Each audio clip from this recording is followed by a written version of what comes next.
Hello বন্ধুরা, আশা করি সবাই ভালো আছেন। ইন্ডিয়ান ভিসা সম্পর্কে নতুন আরেকটি তথ্য নিয়ে হাজির হলাম আপনাদের মাঝে। তো এই মুহূর্তে সকলেই জানেন যে medical visa, entry visa, tourist visa সকল ধরনের বিষয় কিন্তু সীমিত পরিসরে চালু আছে। শুধুমাত্র ট্যুরিস্ট ভিসা বাদে সব ধরনের বিষয় কিন্তু সীমিত পরিসরে চালু আছে। তো মাঝে একটু সমস্যা হয়েছিল, যে পার্মানেন্ট ডেট নিতে হয় সে স্লটটি শেষ হয়ে গেছিলো, আবার নতুন করে কিন্তু এখন পার্মানেন্ট ডেট দিচ্ছে। তো এখন বর্তমানে বাংলাদেশ ভারতের মধ্যে কিন্তু সম্পর্ক অতটা ভালো নেই, বা সামনের দিক খারাপের দিকেই যাচ্ছে।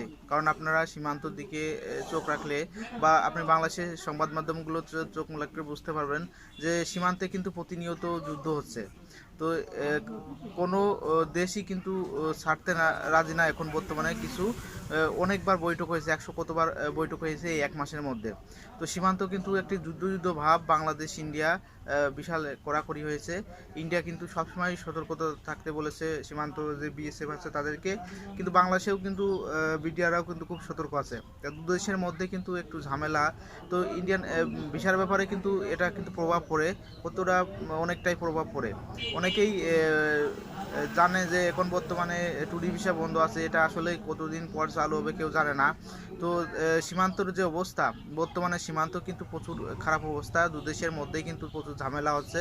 তো দু দেশের মধ্যে সম্পর্ক ঠিক না হলে, আপনার চুক্তি না হলে কিন্তু ট্যুরিস্ট ভিসা খুলবে না। এখন যে ভিসা চালু আছে, মেডিকেল, এন্ট্রি, স্টুডেন্ট ভিসা বা অন্যান্য যে সকল প্রয়োজনীয় ভিসা চালু আছে, সেগুলো সামনে বন্ধ হতেও পারে।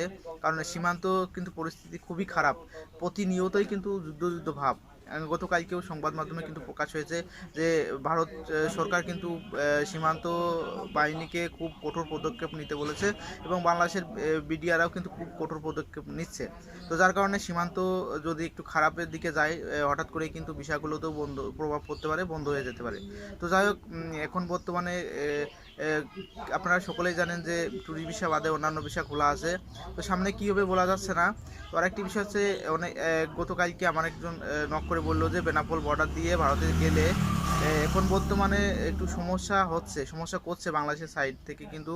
অনেকেরই ট্যুরিস্ট ভিসা নিয়ে গেলে, যারা ইয়ং ছেলেপেলে তাদের বেনাপোল হয়ে গেলে তাদেরকে একটু ঝামেলা করছে। তো তারা যদি গেদে বর্ডার দিয়ে যেতে পারেন তাহলে গেদে বর্ডার দিয়ে যান। বেনাপোল বর্ডারে আগাগোড়ায় সমস্যা হয়, এখন একটু বেশি হচ্ছে দেশের পরিস্থিতি অনুযায়ী। তো আর বাংলাদেশি টাকার মান তো একেবারেই নেই বললেই চলে। তো আমিও কিছুদিন পর যাব, সকলের কিন্তু সাথে শেয়ার করব ইন্ডিয়ান বিষয় নিয়ে। অনেক দিন থাকবো। যাই হোক, ভিডিওটি যদি আপনাদের ভালো লাগে লাইক, কমেন্ট, শেয়ার করবেন, এবং আমার চ্যানেলটি সাবস্ক্রাইব করবেন।